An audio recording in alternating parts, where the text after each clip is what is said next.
Ancient human warships resurface, deadlier than anything the Empire has seen. Reaches its dramatic apex as Nyx, the hybrid living warship, executes a daring subspace flanking maneuver against Marshal Voss's kinetic hammer.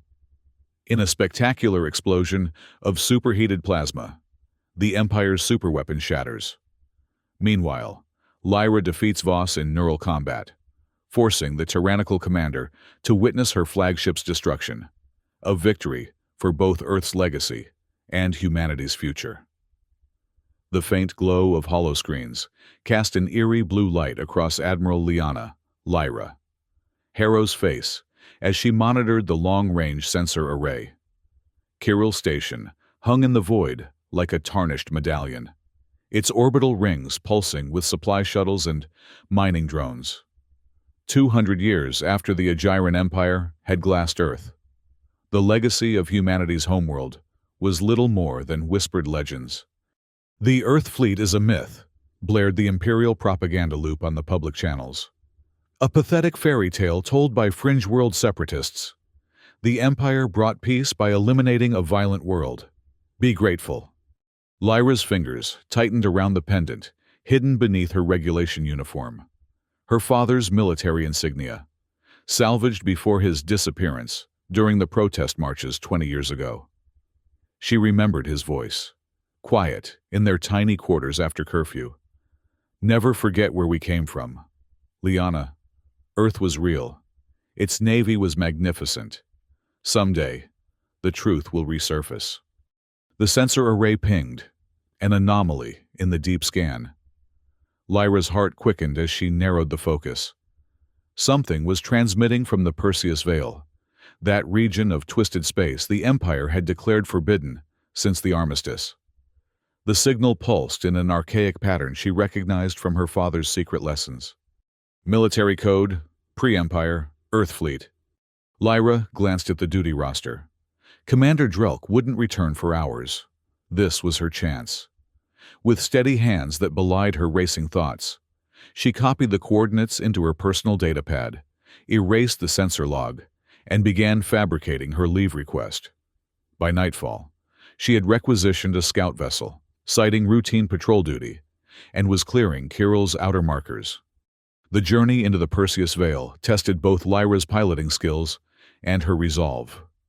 Radiation storms lashed the hull of her scout ship. Sensors flickered under the electromagnetic assault, and twice she was forced to power down completely to avoid automated Imperial patrols. "What am I doing?" she whispered to the silent cockpit as the ship drifted, dead in space, while an Imperial drone passed overhead. "Chasing ghosts? Throwing away my career for coordinates that might lead nowhere?" Her father's pendant seemed to grow heavy against her chest. When the scout ship finally emerged at the transmitted coordinates, Lyra's breath caught in her throat. Before her stretched the shattered remnants of what appeared to be a moon, its fragments forming a ghostly ring around a dark center. And amid the debris, something else, massive silhouettes, their hulls made of some non-reflective material that absorbed rather than reflected starlight. Ships, dozens of them, colossal warships unlike anything in the Imperial Registry. Lyra's hands trembled as she keyed in the fragment of code her father had taught her years ago. Nothing happened. She tried again, this time broadcasting on a vacuum frequency channel, long abandoned by modern communication systems. For 30 seconds, silence reigned. Then the void erupted with movement. Massive bow ramps unfolded like petals of some deadly flower. Weapon pods extended from hulls scarred by centuries of micrometeorite impacts. Faint yellow lights, running lights, blinked to life along the spines of vessels larger than Kirill Station itself. A transmission crackled across her comm system. Authority confirmed, awaiting directive. Lyra stared, wide-eyed, at the constellation of warships now aligning themselves into a loose formation. She had just reactivated the Earth fleet. The legendary armada the Empire had claimed was destroyed, erased from existence. Her ship rocked as the wake from one of the vessel's thrusters passed nearby. The Empire's grip on history, and the galaxy, was about to shatter. Breathe, Lyra told herself, fighting back the panic threatening to overwhelm her. The fleet, dozens of ancient dreadnoughts, waited for her command. Her mind raced through possibilities. She could flee, pretend this never happened. She could alert the Empire, perhaps earn clemency for herself.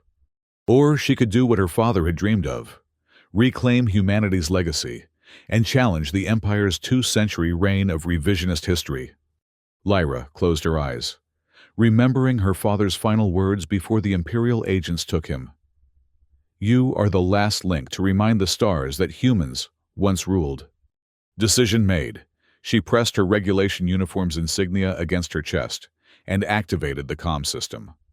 "This is Admiral Harrow of the Earthborn Remnant," she declared, her voice steady despite her racing heart. "Initiate fleet protocols. Defend humanity." The ancient fleet responded immediately. Engines that had lain dormant for centuries roared to life, their golden blue exhaust cutting stark paths through the darkness. The jagged dreadnoughts began aligning in formation around the demolished moon, moving with surprising agility for vessels of their size. Lyra transferred control to her ship's navigation system, linking directly to what appeared to be the fleet's command protocols. Data streamed across her console: weapons capabilities, strategic options, target assessments. Among them was Kirill Station itself, the very place she had defected from mere days ago. Her finger hovered over the command interface. A strike at Kirill would announce their presence to the Empire in the most dramatic way possible. It would also kill thousands of innocent colonists who called the station's planetside facilities home. "If we become monsters to defeat monsters, what's the point?" she whispered. But even as she contemplated alternatives, the decision was made for her. Imperial long-range sensors had detected the fleet's activation. 3 cruisers were already on approach to Kirill, weapons hot. Lyra gave the order. "Target Kirill Station's orbital defense grid only. Minimize planetary collateral damage." The ancient armada unleashed a coordinated salvo of plasma lances that cut through space like liquid fire. In seconds, Kirill's defense grid crumbled. The Imperial cruisers arrived moments later, only to find themselves hopelessly outgunned. Kirill Station's orbital ring began to collapse, sending fragments spiraling toward the atmosphere. Through the comm channels, Lyra heard the panicked transmissions from the station. Children crying, families evacuating. Though she had targeted only military installations, the orbital decay was creating planet-wide panic. Her victory felt hollow as the weight of her first command settled onto her shoulders. "Admiral Harrow," a new voice broke through her thoughts, a transmission from the surface of Kirill. "This is Captain Saito Brenner of the mining colony Resistance. We've been waiting for something like this. The Empire has crushed us for too long. We want to join you." Within hours, hidden resistance cells across the fringe mining colonies were scrambling to establish secure communications with Lyra's fleet. Leaders like Captain Brenner and Engineer Tessa Quinn pledged their support, offering intelligence on Imperial supply routes and structural weaknesses. "The Empire calls us terrorists," Quinn told Lyra during their first strategic meeting aboard the newly designated flagship. "But we've only ever wanted freedom from their lies. Your Earth fleet gives us hope we haven't had in generations." The ancient warships, however, posed their own challenges.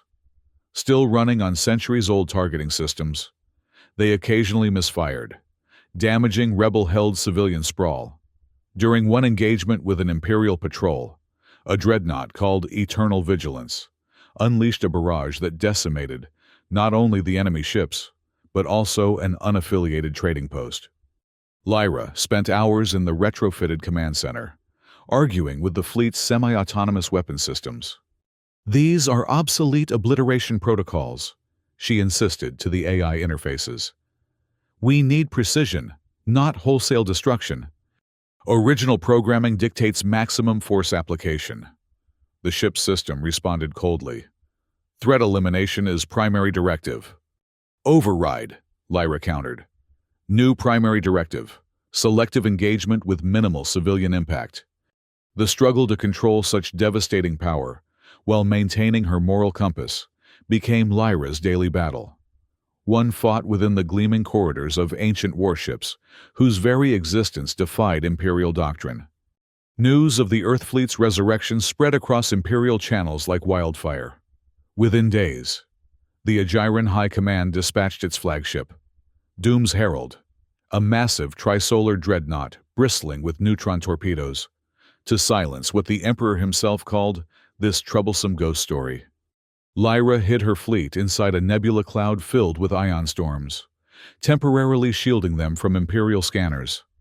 Sensors were unreliable inside the cloud, making the coming battle a test of intuition as much as tactics. As Doom's Herald swept into the system, confidence radiating from its every transmission, the ancient vessels emerged from the storm in perfect formation. The Empire had expected a ragtag collection of outdated vessels, easy prey for their modern weaponry. Instead, they faced a precisely coordinated ambush. Plasma lances from 3 Earth Fleet dreadnoughts converged on Doom's Herald's forward shields. The supposedly impenetrable barrier collapsed under the synchronized assault. Before the Imperial vessel could reorient, a second wave of attacks tore away massive sections of its bow. For the first time in 2 centuries, an Imperial super-dreadnought was on the brink of destruction. "All vessels target their reactor core," Lyra commanded. "Let's end this quickly." Her old starfighter Shoal, now retrofitted with Earth Fleet weapon systems, executed a daring attack run along Doom's Herald's vulnerable spine. A volley of ancient torpedoes breached the engine housing. The dreadnought's reactor cascade began to destabilize. As Imperial escape pods jettisoned from the dying vessel, a new signal pulsed across Lyra's command console. The Empire was mobilizing a second superweapon, an orbital kinetic hammer, scheduled to activate in 3 cycles. The real battle was only beginning. In the aftermath of Doom's Herald's destruction, Lyra found no joy in victory. From her command chair, she watched the recovery efforts, rebel ships attempting to rescue survivors from the Imperial wreckage. Thousands of Imperial sailors now drifted lifelessly in the void, their bodies silhouetted against the nebula's luminescent gases. "We saved who we could," Engineer Tessa Quinn reported, her face grim. "But most were already gone when we reached them." The ancient vessel's alarm systems, their siren call, continued to echo through the fleet's comm channels. A mechanical drone that felt utterly inhuman. These machines knew no remorse, only the cold calculation of tactical advantage. While fringe colonies celebrated Earth Fleet's triumph with impromptu festivals and the burning of Imperial banners, questions began to surface among Lyra's inner circle. If we become as ruthless as they are, have we truly reclaimed anything? Quinn confronted Lyra as they reviewed casualty reports. The Empire glassed Earth. Does that give us the right to glass their worlds in return? Lyra had no ready answer. She stared at the holographic projection of their next target, the approaching kinetic hammer platform, and wondered if her father would recognize the person she was becoming. The kinetic hammer was commanded by Imperial warlord Marshal Irina Voss, known throughout the fringe worlds as the Crimson Matron, a decorated but fanatical commander whose family line had helped orchestrate Earth's cleansing. Voss viewed Lyra's uprising as a personal affront. "Traitors to the Empire, you shall be cleansed as Earth was." Voss broadcast across all channels, her pale face twisted with contempt. To demonstrate her resolve, she fired the kinetic hammer on Sido Brenner's rebel base colony. Mountains were pulverized, civilian habitats flattened. The casualty reports streamed in by the thousands. Overwhelmed with guilt and doubt, Lyra retreated to her quarters. The ancient fleet's targeting systems had never accounted for kinetically charged projectiles. They needed time to recalibrate, to develop countermeasures. "We need to fall back," she ordered, directing the fleet into a hidden gravitational well where they might regroup. "Find me a weakness in that hammer, or we're finished before we've begun." During emergency repairs at a derelict space station in the gravitational well, Lyra and engineer Quinn uncovered something unexpected: star charts pointing to a concealed location called the Obsidian Vault. The coordinates led to a hidden moon base that appeared to house dormant prototypes and defensive systems. "It could be nothing," Quinn cautioned. "Ancient coordinates, probably leading to another debris field." But Lyra felt a pull toward this new mystery, a sense that the Obsidian Vault might hold the key to countering Voss's devastating kinetic hammer. The journey to the vault coordinates was perilous. Imperial patrols had increased tenfold since Doom's Herald's destruction. 3 times. Lyra's command ship narrowly avoided detection, once hiding in the shadow of a gas giant as Imperial destroyers passed within weapon range. When they finally arrived, what they found exceeded all expectations.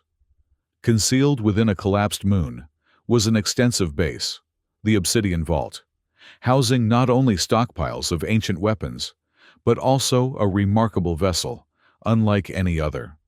"Her name is Nyx," Torpedo Ace Commander Jarek Kai explained, as they stood before the sleek, organic-looking warship. Kai himself was a discovery.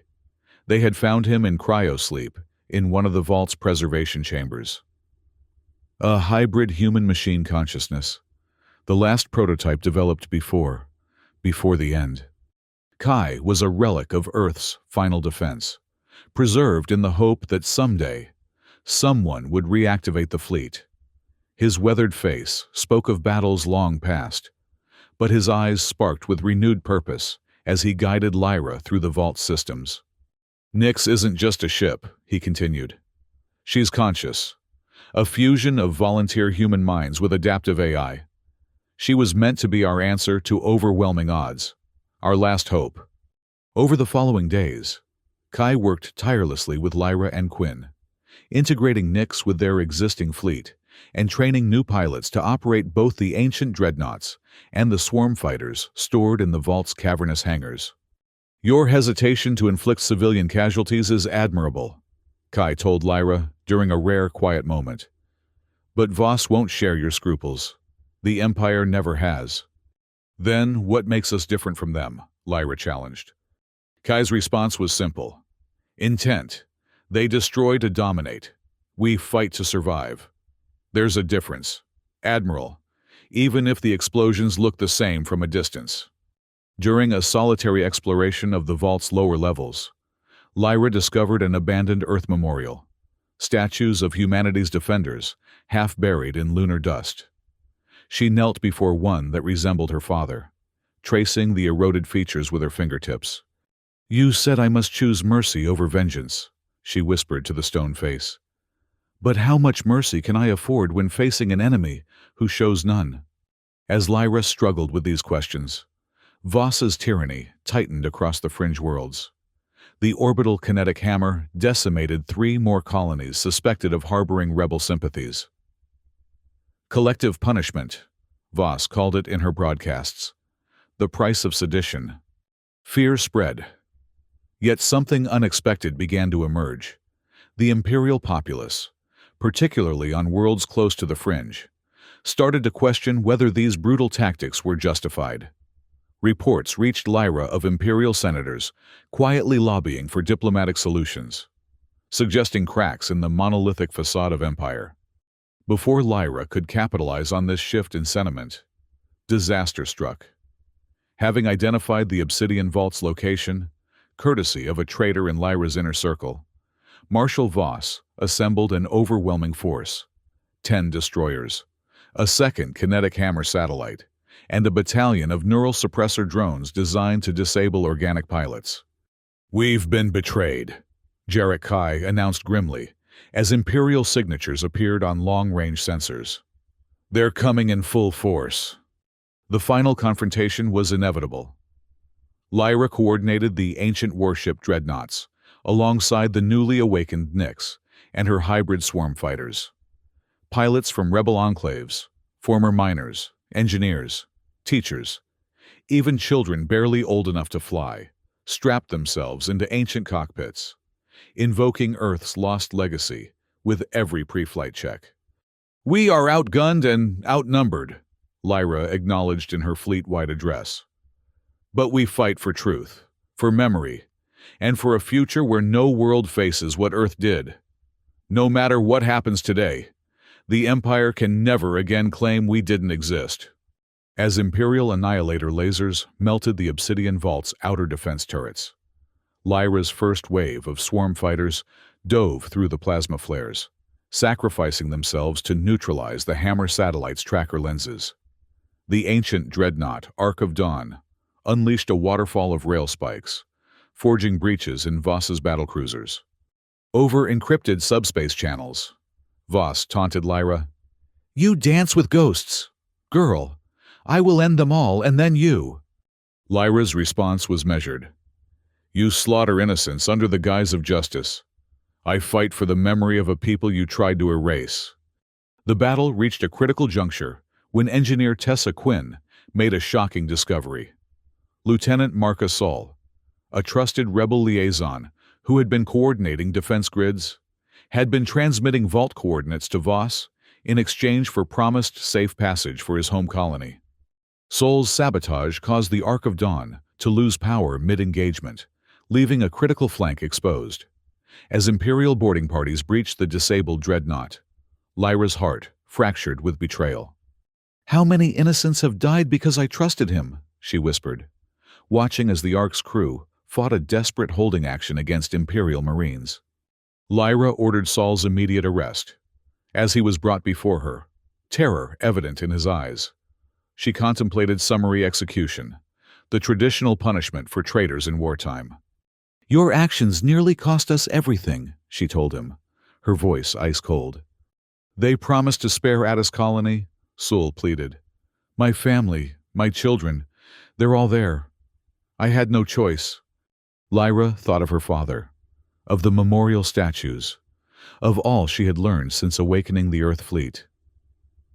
"There is always a choice," she said finally. "And now I make mine. You will be imprisoned, not executed. Justice doesn't demand senseless bloodlust." As Sol was led away, Lyra returned her attention to the battle and found a turning point within reach. Just as Voss's kinetic hammer charged to fire on the Obsidian Vault's exposed interior, a strike that would guarantee total annihilation, Nyx executed a daring flank maneuver. The hybrid warship slipped through a cloaked subspace channel, positioning herself directly alongside the hammer's fusion reactor. "Now, Nyx," Lyra commanded. A volley of ancient torpedoes breached the hammer's protective shell. The reactor destabilized, triggering a chain reaction of superheated plasma that consumed the entire weapon platform. The obliteration of the second kinetic hammer left Voss's fleet suddenly vulnerable. Lyra seized the moment, ordering Ark of Dawn to ram into Voss's flagship, the Eclipse Crown. The dreadnought, barely operational after Sol's sabotage, plowed into the Imperial vessel's flank, puncturing its main reactor housing. The flagship exploded in a supernova-like blaze, scattering surviving Imperial vessels into a chaotic retreat. The smoke of burn scars floated around the moon's orbit like an eerie fog. Yet, Voss herself survived, transferring her command to a secondary vessel. In a final act of defiance, she engaged Lyra in a virtual ship-to-ship duel via their personal command hololinks. Each attempted to override the other's neural control of targeting systems, their minds locked in digital combat, while their vessels exchanged devastating salvos. Voss deployed a neural disruptor pulse, attempting to seize control of Ark of Dawn's remaining weapons. Lyra counterattacked with a hacking protocol developed from Nyx's hybrid consciousness, forcing her way through Imperial firewalls. As Ark of Dawn's remaining cannons finally broke through the Eclipse Crown's auxiliary shields, Lyra overrode Voss's neural link, forcing the Marshal to witness her flagship's final moments. "History belongs to those who wield power," Voss screamed through the fading connection. "No," Lyra countered. "History belongs to those who survive to tell it." She terminated the link as the Eclipse Crown's hull imploded, marking the end of Voss's reign of terror.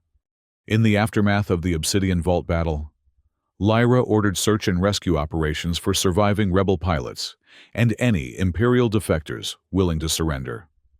The battered moonbase was littered with debris, damaged simulacra pods housing cryo-sleeping families, and scattered computer logs containing invaluable historical records. Rebel scientists salvaged data revealing Imperial plans for more Alpha kinetic stations, superweapons designed to cleanse entire sectors of suspected rebel activity. Lyra convened her surviving officers, Quinn, Kai, and only a handful of the ancient warship captains, in the vault's central chamber. There, she issued a public broadcast that reached every fringe world and penetrated even Imperial core systems. Today, we have struck a blow, not just against tyranny, but against forgetting. The Earth fleet will no longer pursue wholesale annihilation. We are not the Empire. We will dismantle Imperial oppression systematically, but we will uphold human dignity, even in war. As she spoke, Lyra could see grandchildren of rebel pilots cheering behind the holocamera. Tears streaked down her face at the realization of how many generations had lived and died under the shadow of Imperial lies. News of Voss's defeat and the loss of 2 kinetic hammers sent shockwaves through the Imperial Senate on Ajira Prime. Moderate senators demanded immediate negotiations. Hardliners insisted on deploying planet-killer weapons to exterminate Earth fleet once and for all. Empress Celine Ajiran herself issued a rare public statement. Earth fleet is no longer myth. We face a new reality. Behind closed doors, factions formed. Some senators privately funneling resources to rebel cells. Others plotting more aggressive responses. Despite the triumph, Lyra found herself haunted by images of debris raining down on fringe colonies. She wondered if her choice to preserve Saul's life and her broader decision to spare captured Imperials would someday be seen as weakness rather than strength. During a private moment, she visited the Obsidian Vault Memorial plaque, now restored and etched with the names of lost Earth fleet crews. She placed her hand on the cool stone, swearing quietly, "I will ensure your sacrifice was not in vain." Encrypted transmissions began reaching Lyra from systems previously thought loyal to the Empire. Dozens of worlds were secretly preparing militias, eager to join Earthfleet's banner. These new allies brought fresh supplies, recruits, and intelligence on previously unknown Imperial research outposts. Meanwhile, in response to this burgeoning rebellion, Empress Celine commissioned a new task force, the Aegis Directive Unit, a covert assassination squad tasked with eliminating key rebel leaders. Their first target, Admiral Harrow herself. It was clear that while Earthfleet had disrupted the Empire's dominance, the war was far from over. With only 30-some ancient warships, they could not hold territory indefinitely against an empire spanning thousands of star systems. Lyra and her allies would need to prepare for a protracted conflict, winning hearts and minds as well as battles. On the observation deck of the newly renamed Harrow's Light flagship, Lyra delivered what would become a historic broadcast to all human heritage worlds and fringe colonies. We have awakened ancient power, but we remain human. Our victory at Obsidian Vault proved the Empire is not invincible. Yet this war will not be won by might alone. We pledge, we will fight for justice, for memory, and for a galaxy where no one is erased. We do not forget. We do not forgive. But we do not become those we oppose. Join us, and together we will earn a future worthy of our ancestors. Screens on isolated mining outposts, refugee camps, and hidden freighter cantinas flickered to life. Tears, cheers, and chants rose in unison. Earth lives. Harrow's Light. Freedom forever. A new wave of volunteer crews stumbled forward, ready to join the cause. Later, alone in her cabin, Lyra stared at her father's old hollow portrait. She touched the regulation uniform he once wore, tracing the insignia that had become the symbol of her rebellion. "I will remain the beacon you believed I could be," she whispered to the image. "Not perfect, not unstained, but unwavering." She turned off the portrait and gazed out at the stars, no longer cold and indifferent, but alive with possibility. Her final task for the day was one she had postponed too long. Lyra visited Marcus Sol's secure holding cell. The traitor knelt on the floor, clearly expecting execution despite the earlier reprieve. Lyra placed a hand on his shoulder. "Your actions nearly cost us everything, but I choose to learn from mistakes, not let them define me. You will join me as a liaison, under watch, if you prove your loyalty." Saul looked up, tears forming in his eyes. "Why not kill me? It would be easier." "Easier, yes," Lyra agreed. "But not better. And better is what separates us from them." As days passed, a coalition began to emerge from disparate worlds. Floating markets that had once hidden rebel literature now openly displayed Earth Fleet insignia. Secret workshops constructed communication relays to coordinate resistance efforts. Battered starports welcomed supply ships bearing the ancient Earth symbol. A council of free systems formed, with representatives from mining colonies, agricultural worlds, and even a few defectors from imperial naval academies.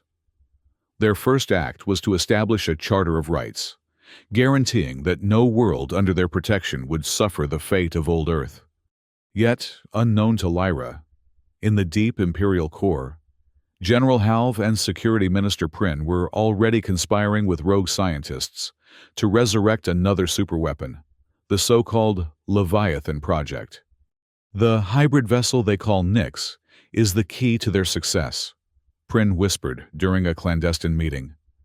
"We need a weapon that can neutralize its unique code, something that can turn their living ships against them." "It will take time," cautioned Dr. Yellen, the project's lead scientist. "But we've already begun extracting data from captured rebel communication nodes."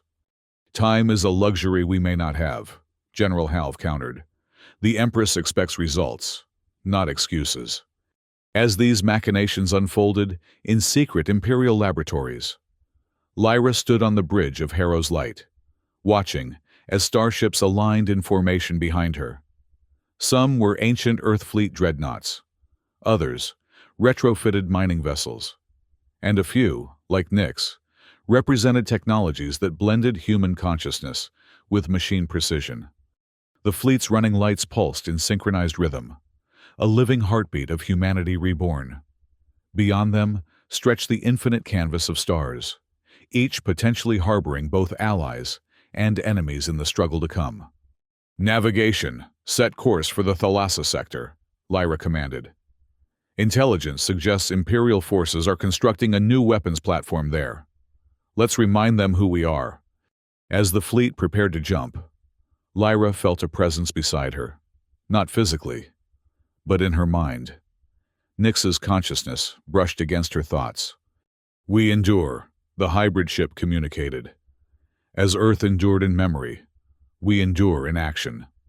Lyra nodded, both to the ship and to herself. The war continued, but a new dawn of hope glimmered on the horizon. Humanity's lost legacy had returned, and with it, the chance to forge a future beyond the Empire's shadows.